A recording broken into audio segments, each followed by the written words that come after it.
So good evening, welcome back to Cannon Fodder. Wherever you are in the world, it's like almost 7:10 in the UK, but we've got a newbie on the face and he's somewhere on the other side of the world. And it's not 7:10, is it, Max? No. It's 6:10, mate, and I'm ready. Okay. I'm ready to talk about football. All right, so there you go. So again, welcome back to Cannon Fodder, the channel literally for Arsenal fans all over the world. So I've got my co-host and my brother as well, Raz, bottom right, and also I've got my co-host for Fan Comments, which is every Monday in Richard from Arsenal TV. Richard, you're still making your way to 1,000 subscribers. How many subs do you have currently now? I'm at 844. Right, okay. And counting. Yeah. And can you remind everyone what you're going to do once you reach that landmark? Yeah, as a full fit for a video special, I'm going to dye the middle of my hair red. And I want to see it. So come on, guys, make sure you go over there, subscribe to his channel, please. And just before we get into the topics, we've got this like ice bucket challenge, my brother and myself, about Matteo Guendouzi. Has he scored yet, Raz? Has he scored? No, he hasn't scored yet. He hasn't scored yet, but he's getting close. He's getting closer. Count, mate. No, it doesn't. It's either in or it's not. So at this moment in time, as long as he, the only thing I have seen about him is that when he holds the ball just a bit too long, and he draws a foul, and I'm just thinking, come on, mate. He does do some really good runs, but he also tends to like leave his marker as well, from what I've observed. So he needs. I think Arteta is looking at him and thinking, okay, you've got the potential, but look at who you're marking. Don't let them just go off. I have seen him drift, but there's a goal in him. There's a goal in him. So don't worry. Not this season. But anyway, we digress. So these talk is every Friday at 7 p.m. Again, wherever you are, it's going to vary. And whoever's watching live now, make sure you go over, subscribe, share, and like the content on Cannon Fodder TV. Now, the first one we wanted to talk about was actually about the real Granit Xhaka. He's had an upturn in his performance, and I was like trying to remind myself about the news which kind of happened like last 2 weeks, where he actually said that Granit Xhaka wants to leave Arsenal in the next 72 hours as he targets a move to Bundesliga club Hertha Berlin. Hertha Berlin has made a loan bid with an obligation to buy Xhaka at the end of the season for a fee of around 25 million. And the Bundesliga club are hopeful that Arsenal will accept. He's still at Arsenal, Richard. What's going on? Yeah. I don't know. I mean, if you told me a couple of months ago, would we keep Granit Xhaka, I would have said, no, sell him, get rid of him. But after the Man United game and the game against Leeds, I think he plays an important role in our side.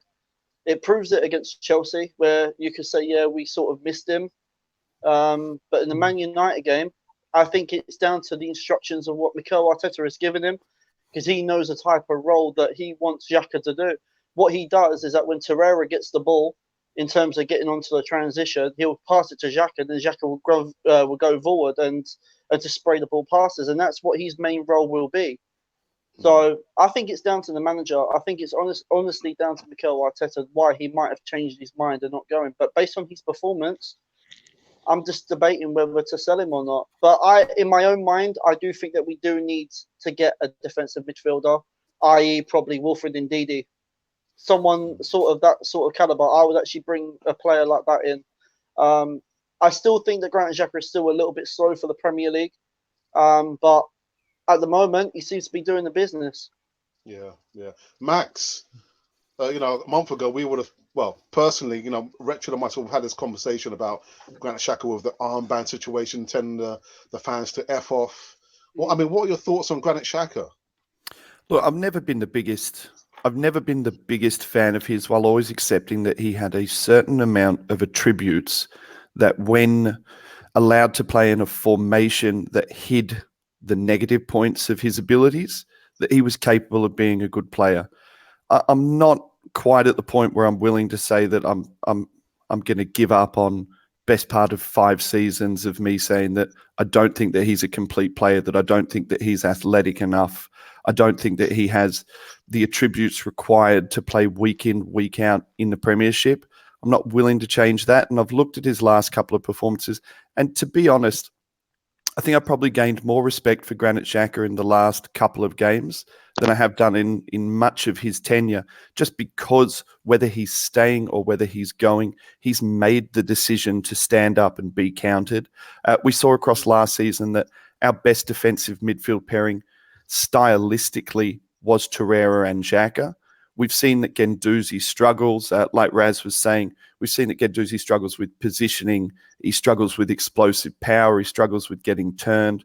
And I think that Arteta, in the smartest possible way, has just developed a system for the time being that allows Xhaka to perform in a way where we're not seeing the massive negatives from him. And then in turn, that's allowing Torreira to play quite well. I mean, for us on the ArseBros Rankcast, Torreira was the worst player of the month in November and the best player of the month in December. Now, that's not just down to Torreira's performances. That's down to a centre midfield partnership. And that's something that we've struggled for a long time. Maybe even since the last centre midfield partnership that made sense was Coquelin and Cazorla. Again, it wasn't that Coquelin was a fantastic player, but in that system, he worked quite well. So I've got a sideways eye at Granit Xhaka. I respect that he's put in some good performances. I respect that him and Torreira are building a combination that works. Do I think he's a complete enough player to make us above a top 6, top 5 team? No. I'd rather still go get someone who's a bit bigger, a bit faster, wins a few more duels. And let's face it, against Leeds, he did have a very good second half, but that boy should have been off the pitch. There were 8 yellow card offences, and not smart Man City yellow card offences where you're going to take the one that you need to. I mean, just really unathletic pulls. So I understand everything. I agree with everything. I've just got a sideways eye at him at the moment. Leopards and spots and all that, boys. Yeah. And actually, he was very, very lucky not to have gotten a yellow card. I was at the stadium at the game against Leeds, and just some of the tackles, the mindless tackles and slides that he's done there. We were just joking that maybe he paid the referee not to give him a yellow card, but he was so again, and those things. Even last season, again, I was at the last game of the season against Brighton, where he gave away the penalty. The whole stadium just like, here we go again. I don't want to crap on him for the sake of crapping on him. Like so many Arsenal fans decide that they make up their mind on a particular player and then they're somehow unable to then give them praise when they play well. I'm not a huge Ozil fan. Ozil has played well for the last couple of games. Fantastic. Clap, clap, Ozil. Same thing for Xhaka. I just think we have to look at individual performances and individual setups and make our decisions based on those, not based on preconceived, preset ideas that we have about players and their positions. As long as he does Arsenal, if he played this well for the rest of his Arsenal career, I'll clap him. Okay. Yeah. Okay. Raz, Xhaka's had a slight upturn in his performance of the last couple of games. What's your thoughts on him? Well, before his moment against Crystal Palace, he wasn't the kind of player that really pulled up trees. I mean, during Unai Emery's tenure, he did strike a really good relationship with Torreira, as Max mentioned, and it kind of solidified the midfield. But he was always prone to giving the ball away, and it always seemed to lead us to a defeat or a draw of matches that we was pretty certain to win. So I wasn't really taken by him. And when what happened against Crystal Palace, and he walked off and he did what he did, I was all ready just to bin the guy, because that's not what we do at this club.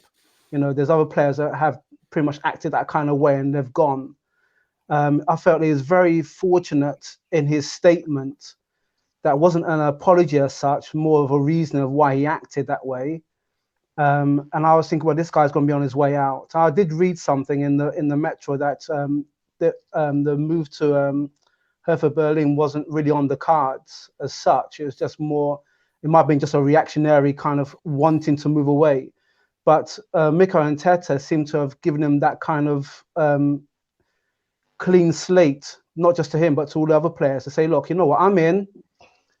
We're going to start again, and then I'll mark you depending on, if I'm going to rank you or not. And the last few matches, he has seemed to have gotten back that pace. He's still not. I was thinking I've made a list of some of the midfield players that we had in this place. We had obviously Vieira, who was our captain. Since then, we've had Kleb, we've had Song, we've had Diaby, we had Fabregas, we had Flamini. Those midfield type players who are all skillful, but didn't have his height, don't have Vieira's height or his aggression. There's something about Xhaka that he's got that kind of that granite to him, but he still gets caught. He scored a really good goal against Crystal Palace. I know that we'll come back to that later. He scored a really good free kick. When he runs, when he has 10 yards of space, I don't see why he can't have a pop.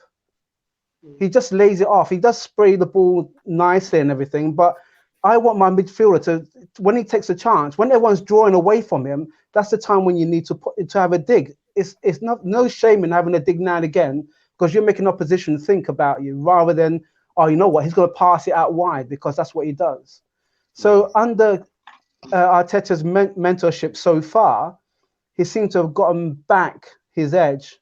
Whether he's going to leave the club or not, I think that'll be down to his performances.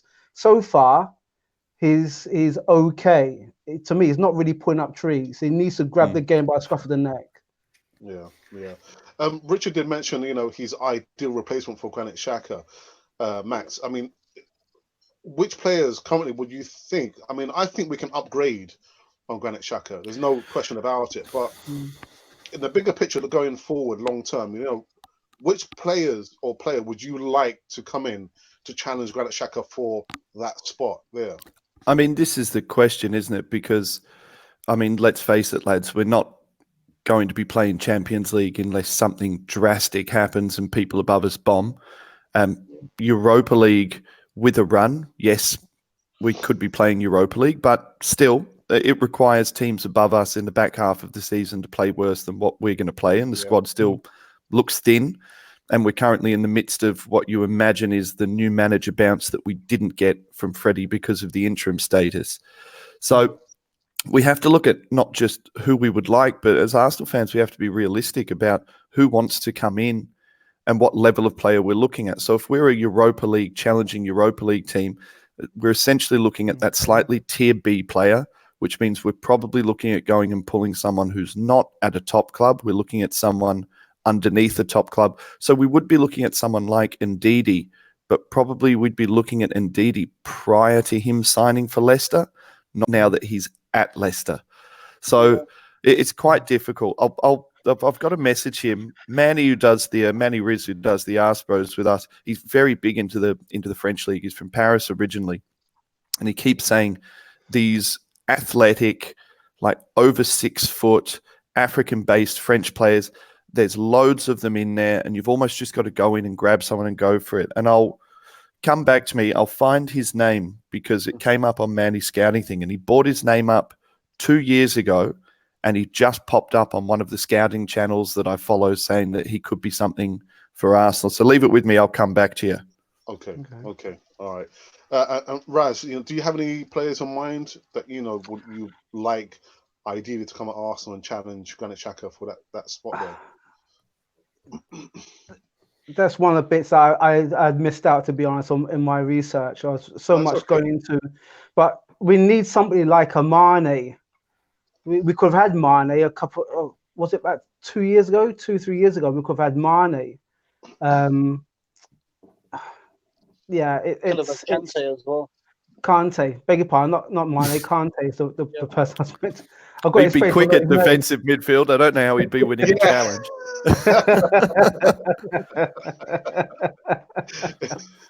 Kante is the guy. We could have had Kante, and it was within our price range as well at that time, and we deemed it not worthy, as it were. And look what he's doing at Chelsea. So yeah. Okay. All right. And almost just like passing by and watching the segment of the EASYTALK Bitesize. I've got Richard from Arsenal TV, who's my co-host every Monday on Fan Comments, and I've also got Max from ArseBros, all the way just around the corner in Australia. Yeah, just over the pond. And I've also got my the channel co-hosting, my brother Raz, back. It's been a while, but he's back in full effect. We're just talking about Granit Xhaka. The next thing we actually want to talk about was Alexander, the misfiring hitman Lacazette. He's hit kind of a patch, hasn't he? I mean, let's just look at his stats so far. So he's made 81 appearances for Arsenal. He's scored 32 goals, and he's hit a bit of a barren patch. Richard, do you think we need to drop him just to give him some time to gather him his thoughts, or do you think he needs to work his way through it and try and gather much needed confidence? Well, I would personally, I would have played him for the Leeds game, because it would have gave him a bit more confidence in playing him as the main striker. I think it's probably down to the time when Unai Emery was taken over.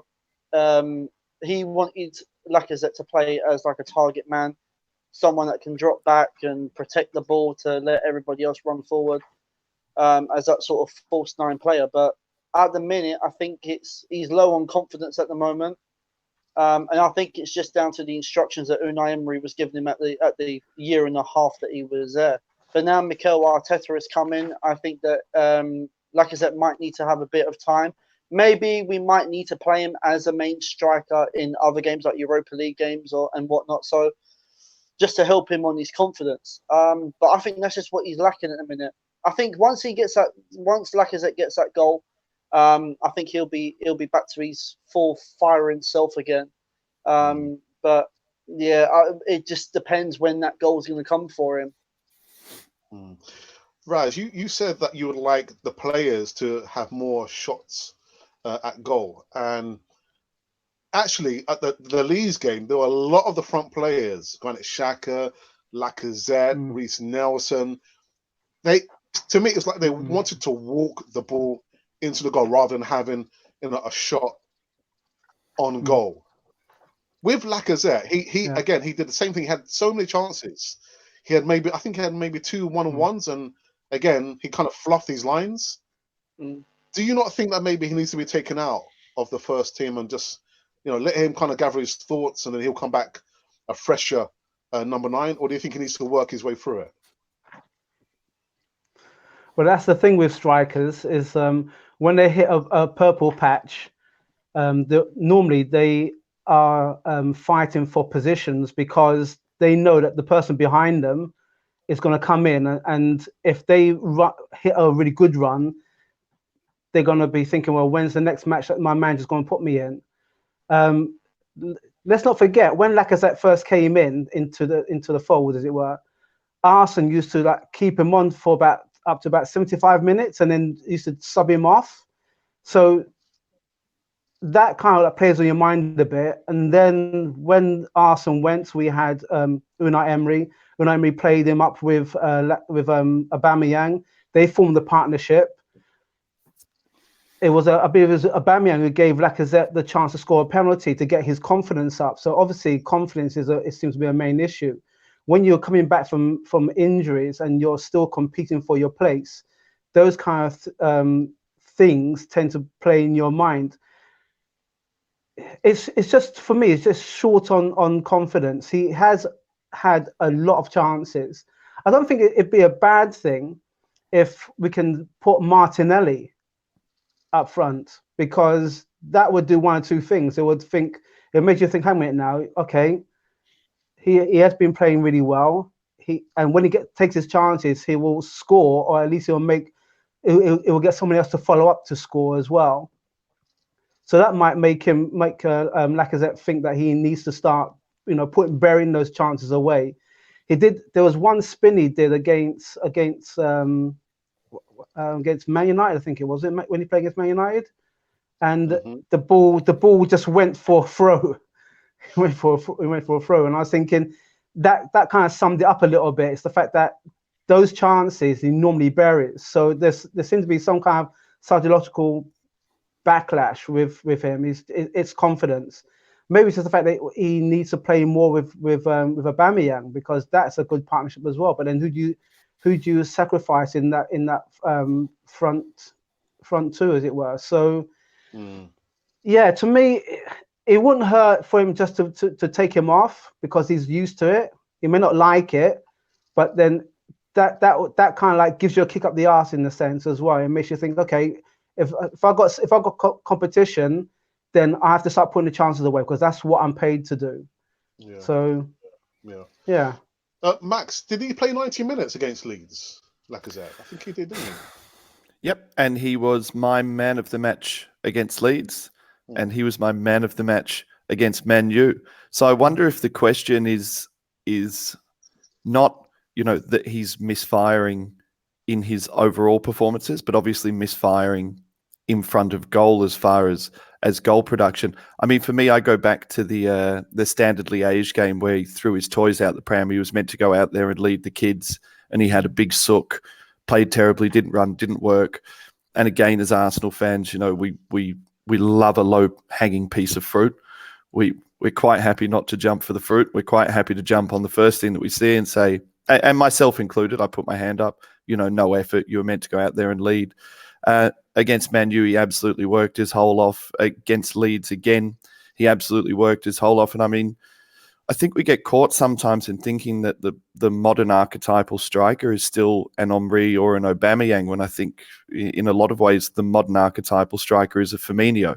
It is a slightly lower production player with a different work rate that has a contribution to the overall outcome of the team, which Lacazette has had in the last couple of weeks.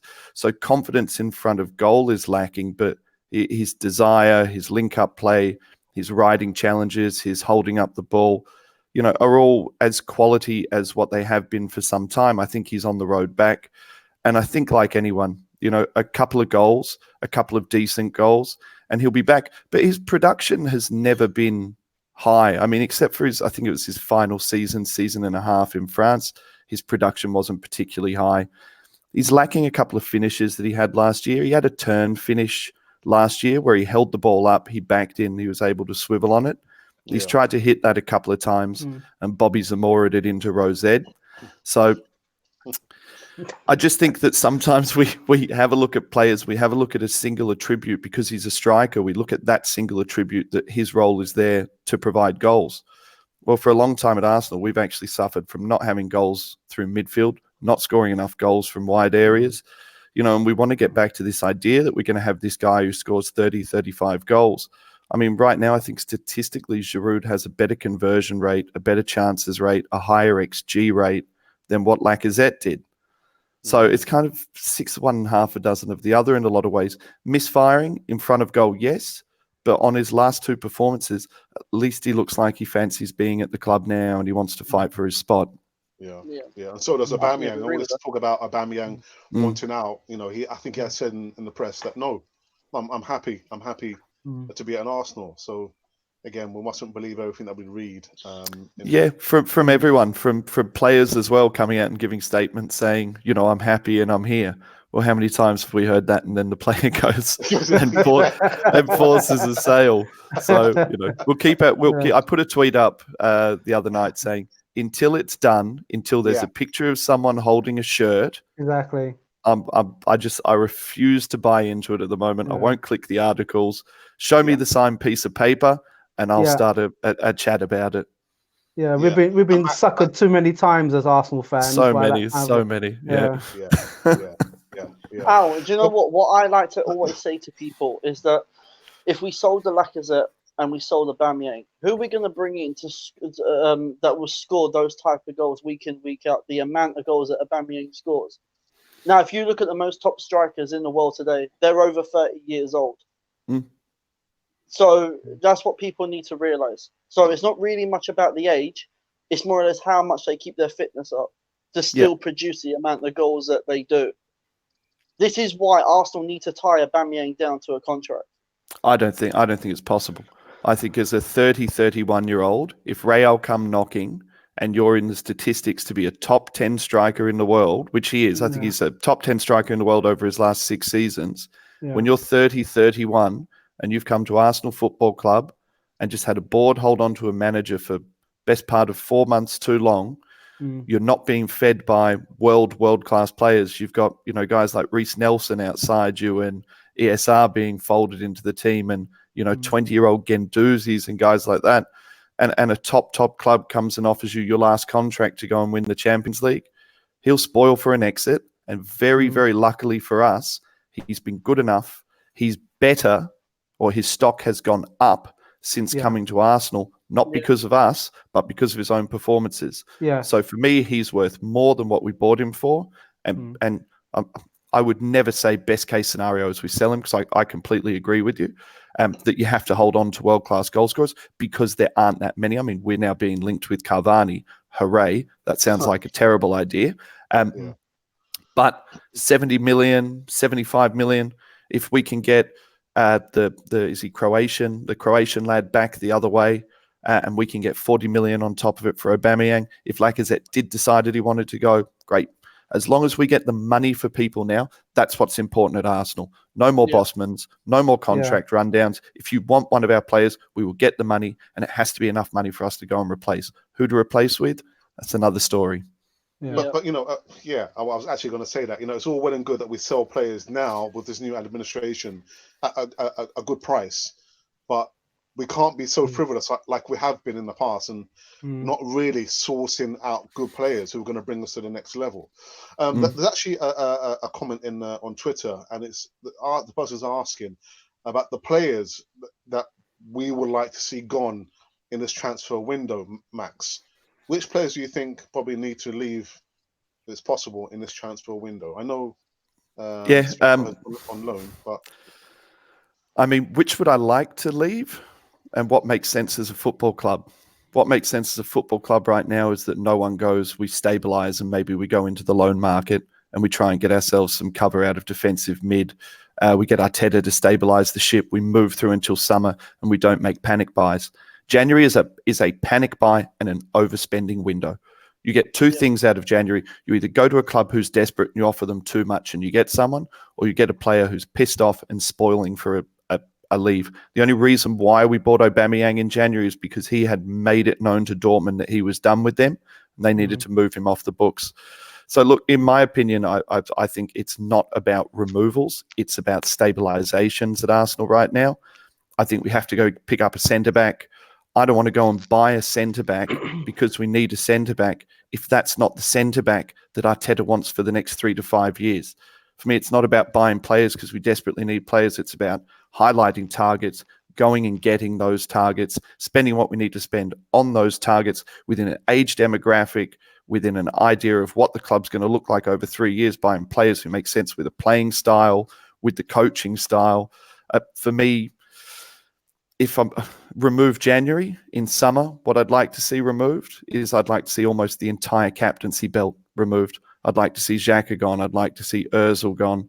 I would like to see a lot of these 5 captains removed because I want to see a mass change in mentality. And as an Italian saying, I don't know it in Italian, I know it in English, it says the fish rots from the head, right? Okay.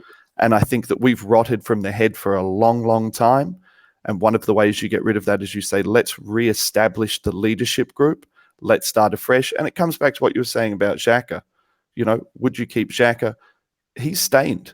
And regardless of what he does in his Arsenal career, he's stained. Ozil, regardless of what he does in his Arsenal career, is stained.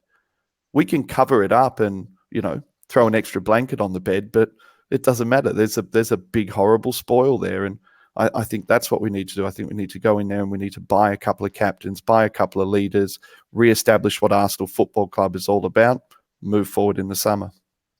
Richard, are there any players that you would like to see gone? In terms of January, yes, there's 2 players I would like to see gone. But if Arsenal would have to, I'd rather go and get a loan for now and then tie them down until summer. The one player that I would like to see gone is Mustafi. I just don't think that Mustafi, he's not in Mikel Arteta's plans. We can tell because he's hardly played. So I think that's an absolute given. And it proved it against Chelsea when we lost. Mustafi, again, same old mistake. As I say, you can't teach a new dog new tricks. So I think he's one of the players that needs to be gone. Another centre back for me that needs to be gone is Mavropanos. He hasn't had it easy at Arsenal. He's barely had a look in. He's injury prone as well, and we can't have players like that. So for me, I think those two centre backs for me would have to go. In terms of everybody else, if you told me a couple of months ago, I would have said Granit Xhaka for one. But at the moment, in terms of his recent performances, okay, he's doing okay under Mikel Arteta, but we need to be seeing it on a consistent basis. I think that's about it, to be honest, at the moment. But if we're going to bring in anyone, I would like to see us bring in Upamecano from RB Leipzig. I would like us to bring. He's 21 years old. He's in sort of in our price range between 40 to 50 million pounds. But RB Leipzig are not actually going to sell in January, so they'll probably be looking for the summer. If we could loan him until summer, then we might be able to say, you know, we'll give you such and such a month for his price tag. And I think he'll be a great shout because I think him and William Saliba, when Saliba comes back from his loan deal, I think they'll be a brilliant partnership. But actually, talking about players who are injury prone, when we had James Rowe on the show, he did say that Kieran Tierney, he had a history of being injured quite frequently at Celtic. So he's come to Arsenal. He's got like one or two, games, and where is he now? He's injured. So it is about sourcing the right players who don't have that history of being injury prone. As much as I do love him, we've been crying out for a quality left back, but if he's injured, he's no use to us, is he? So no, it's about identifying the right players. Absolutely. Raz, are there any players that you would like to see gone at Arsenal? Well, I think Richard pretty much nailed on the head with Mustafi and Mavropanos. I think we got to sign up Max to actually go into.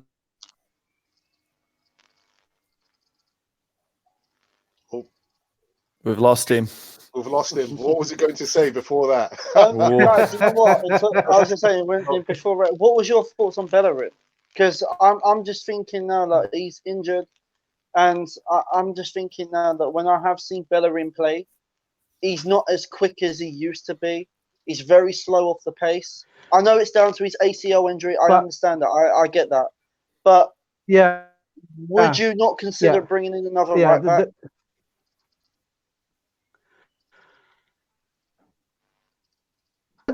I would. But like Alex says, and Max, it's about getting the.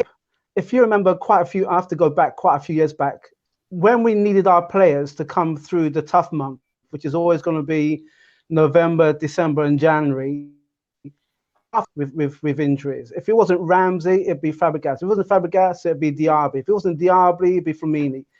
We seem to be linked with are great for little spurts. There doesn't seem to be any kind of steal. I have the players way back before them because they went through months, including cup matches, including national, and they turn up for their club. And the players that we seem to have now, as soon as they get an injury, they're out for months, and we're back to fill places with play. We put them in positions that are not fit for them.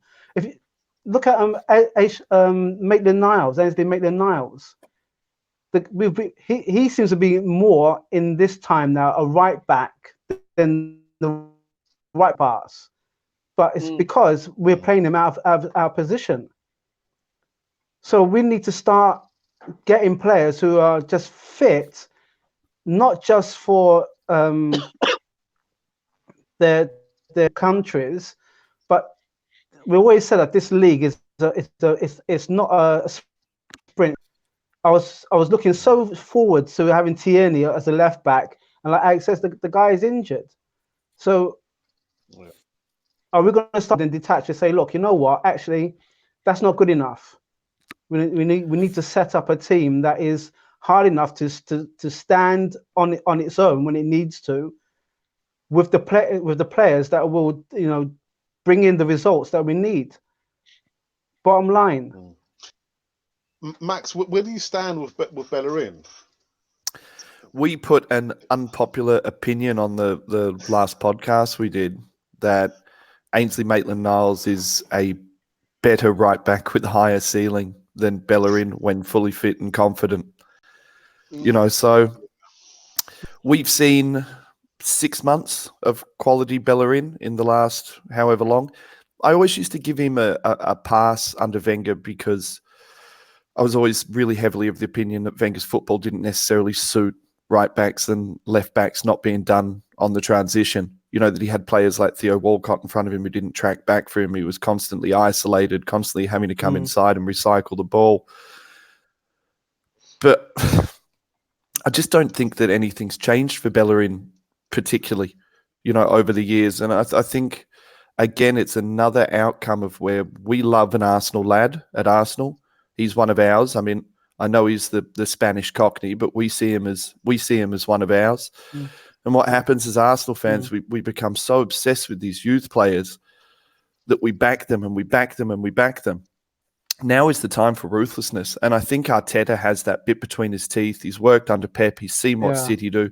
You're either good enough or you're not good enough. And if you're a saleable asset and you're young enough to be a saleable asset and someone wants to come in and they want to take Bellerin, this isn't me saying, to all our Arsenal fans, this isn't me saying that I don't love Bellerin like everyone else loves Bellerin and he's not one of ours. But if there is a better right back, a different style of right back, someone who is going to make us either more solid defensively or provide assists. Look at Bellerin for a supposedly attacking right back. His stats for goal contributions are not fantastic. He doesn't score a huge amount of goals. You look across the Premier League and you look at other styles of right backs, and he's one of these funny guys who sits in between a couple of styles. Like, he's athletic, but he's not powerful. He's fantastic on the recovery, but he's not fantastic with his positioning. He gets into forward positions, but he doesn't provide a huge lot of end product that. And I mean, speaking of Kieran Tierney, I mean, how refreshing is that to see a guy with 5 or 6 different styles of cross from the box? I mean, he's got, he'll smash one across the face. He'll stand one up front post, float one back post. He'll take it to the byline and cut it back.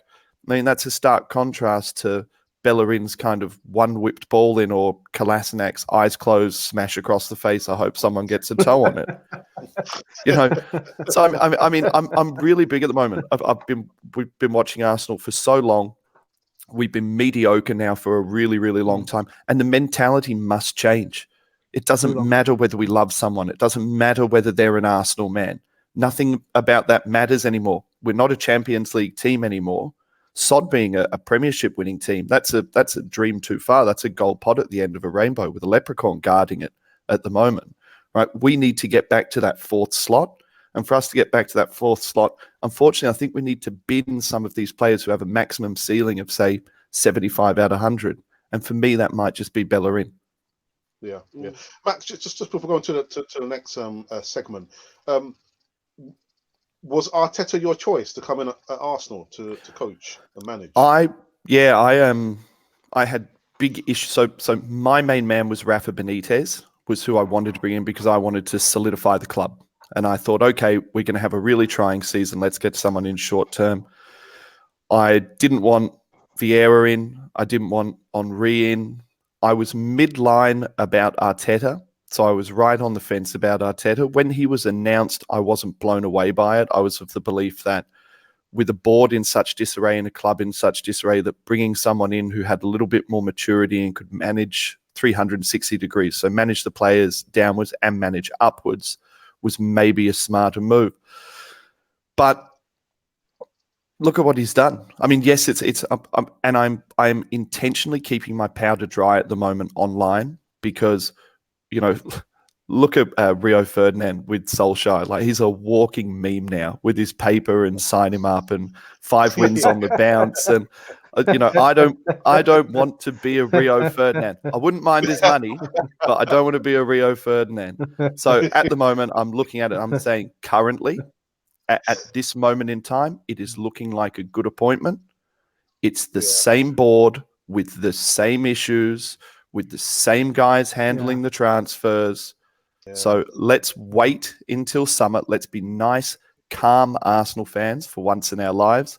Let's wait until the summer. Let's get through and finish in the best possible position that we can while trying to reaffirm what it is to be Arsenal Football Club. And it would appear that in Mikel Arteta, we have a communicator, which is absolutely fantastic. We have someone close enough in age and retirement age that some of those players still respect him. They're not looking at him as that father figure, that Emery, you never played football figure. We're looking at a guy who seems to have a good understanding tactically. So, I mean, right now he's ticked all the boxes, but we're a very, very small amount of games in. We've had a decent half of football against a hit and miss Chelsea. We've beaten a bad Man U, and we've had a terrible half of football and a fantastic half of football against Leeds.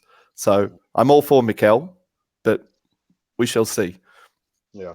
You've been overly cautious, Max. I've done this too much. I went back and listened to podcasts from last year that we did, and I was so much more reactive last year. And this year, I'm like, let it play out. Yeah.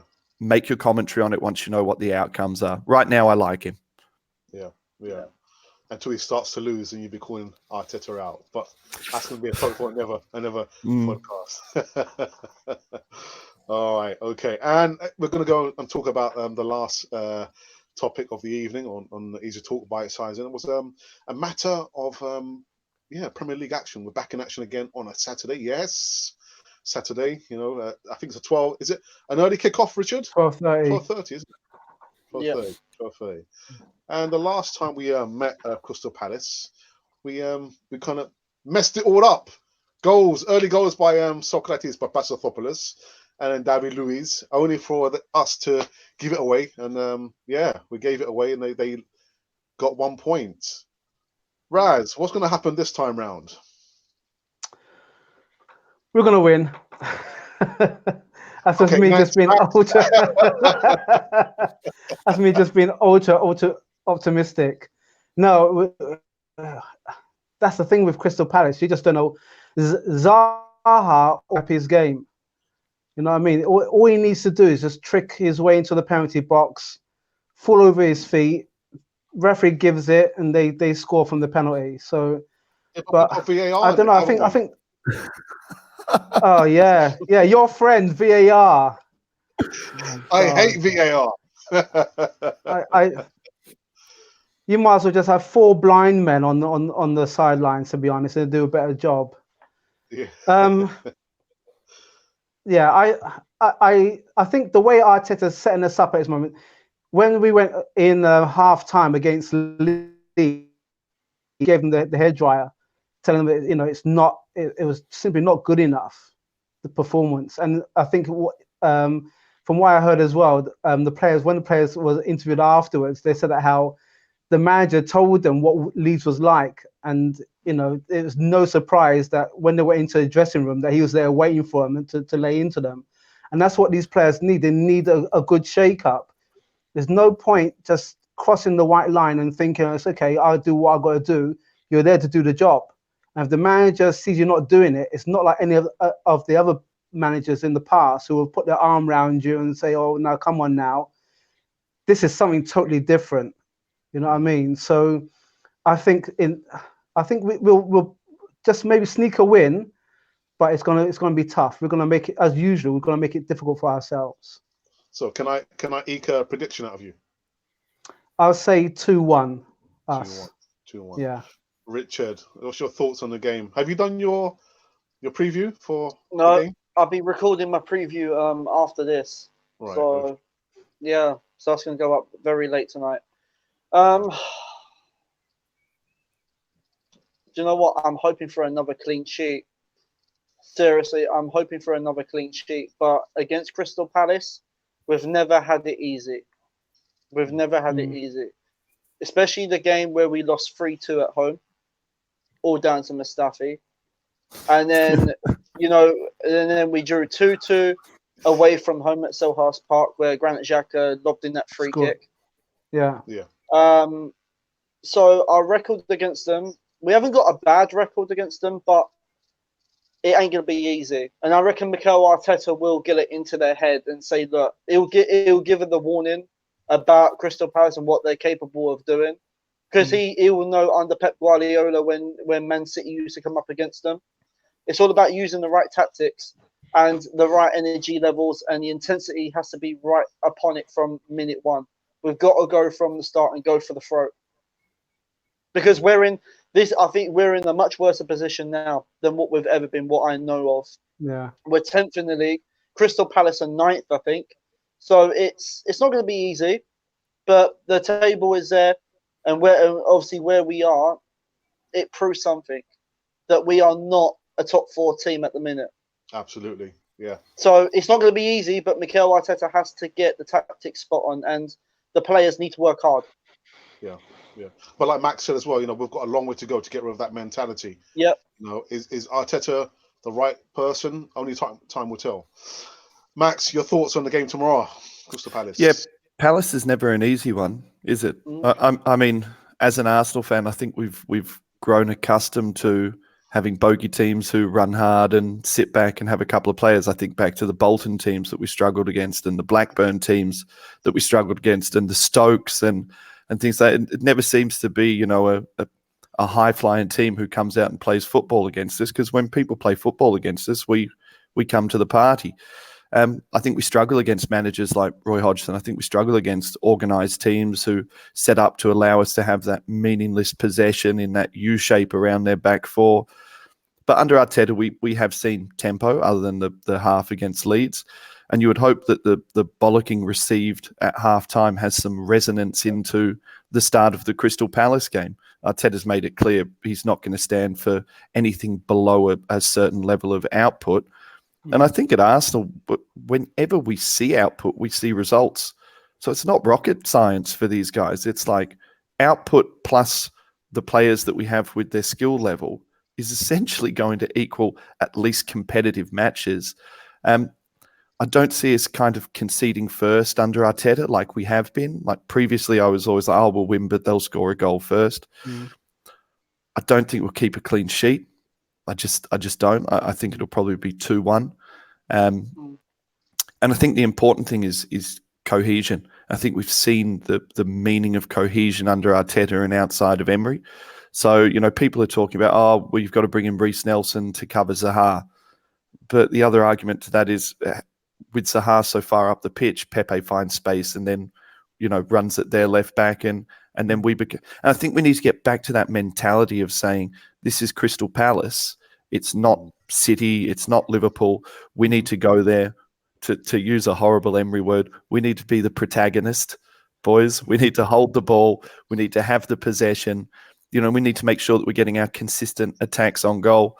I see a very similar, if not exactly the same lineup as Man U. Aubameyang off the left, Lacazette up top. I think Pepe off the right. I think Xhaka and Torreira in midfield. I think your centre-backs are going to be Socrates and Luiz, because it's all we've got.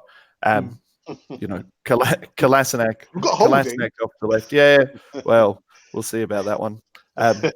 Maybe the most overrated Arsenal player since Mavropanos, but maybe for another podcast. AMN off the right, Leno in goal. Cohesion, boys. Let's just go get the win and start a run. Start some kind of a run of confidence. We'll be all right. And you're teams always, tend to turn up against Arsenal, Norwich, Sheffield United, Crystal Palace. They always go the extra mile to, put the nail in the coffin against Arsenal. They always do it against us. Yeah, but it's our own fault. It's our own fault because we don't set the tone. We've got the resilience of wet spaghetti. So, the tiniest little bit of pressure and we're broken. So why wouldn't you come and play against us? Why wouldn't teams look at Arsenal as a soft touch? We've been a soft touch for over a decade. Yeah. We've been a soft touch throughout 3 managers. This isn't new for Arsenal. We've always been come to play, come to work, and wait for Arsenal to crumble. So, like I said when we were talking about Arteta, mentality is the most important thing. It's not even about results. Everything's about results. But for me, it's so much more. I would rather go there and draw 1-1 and absolutely rip in and go with them the entire way and walk out of there and say, okay, this is a movement towards us being a top club. But 2-1 to the Arsenal. Cohesion, same 11. Okay. Raz, you wanted to say something? I was going to say is that pretty much going along with what Max said. For 10 years, it's not like an odd season here and there. 10 years we've been soft. Remember, we used to have conversations in the car, Alex, about zonal marking and if it works or if it doesn't. From that point to now, it's like no one's decided to say, hang a minute now, we're Arsenal. Who is going to put their foot on the ball and say, right, come on then? Who's gonna stand up? Is that tactics or is that the mentality? The mentality has to come first. It's mentality. It's mentality. It should be from 1 to 11. It's mentality. Now we've got the manager in place to say, you know what, this is the standard. Anything below that, I'm pulling you off. So now they've got to perform. And they put it in the short spell against Leeds.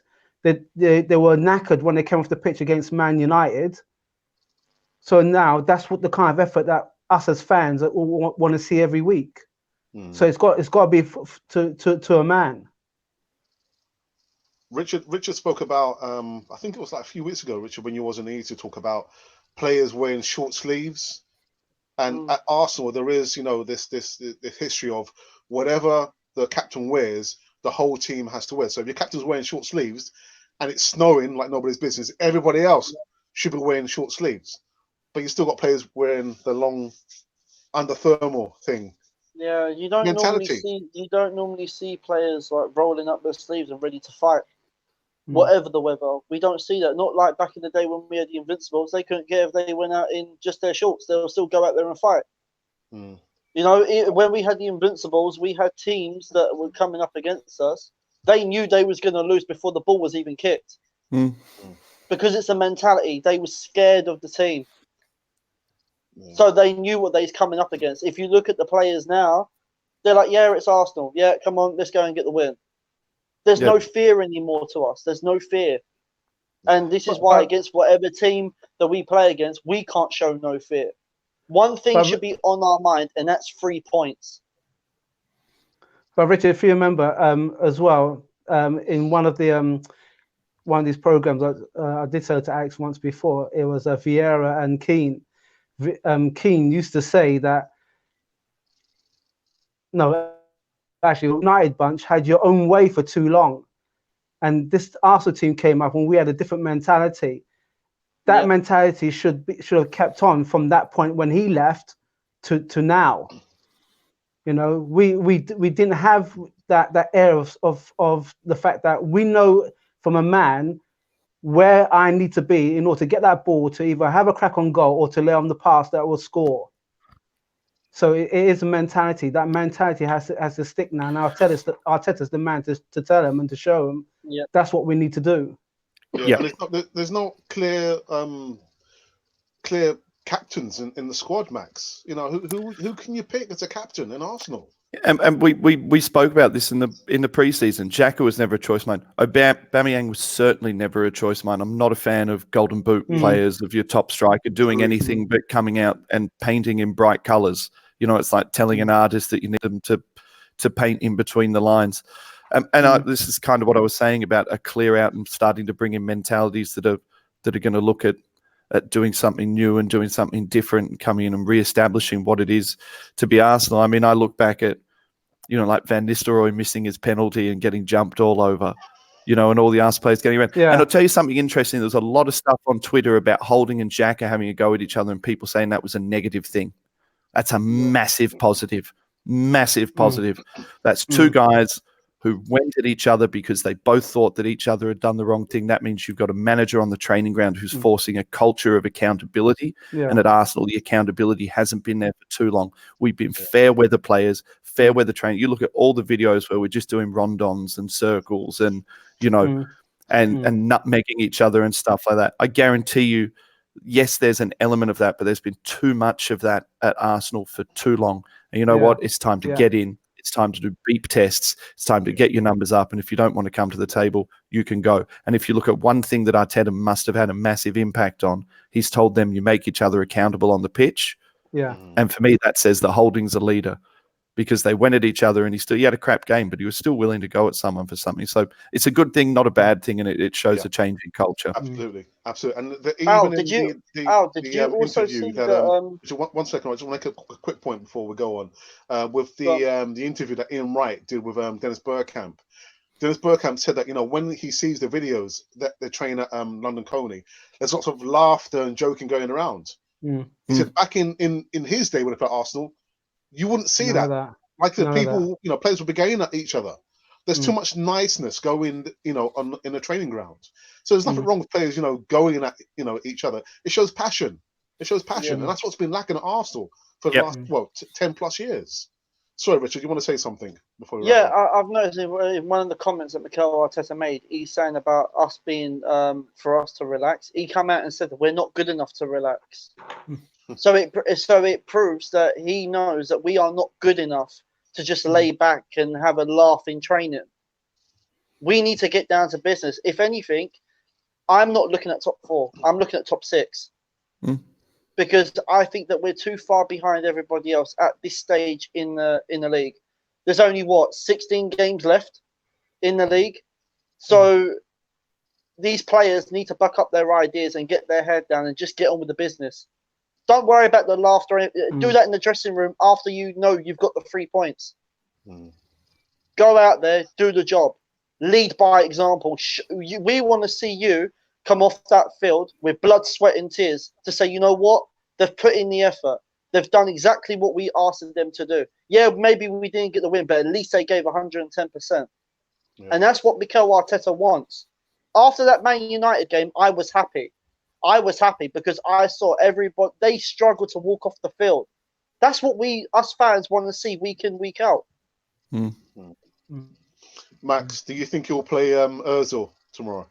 Yeah, I do. I think he's going to play a cohesive base team, and I don't think Ozil's done much other than a bad half of football against Leeds. I also think it's a fallacy that to be a team in transition, every player has to work. Like, yes, every player has to do a job, but also the ability to have someone to put their foot on the ball and actually retain and recycle possession. Possession is as important for this football club as anything. If you look at the game against Leeds, that half of football was Emery football. We were on the back foot. We let them have the ball. We didn't play up tempo. It was like they fell into bad habits, and they went to the dressing room at half time, and Arteta said, that's not how we play anymore. We play front foot.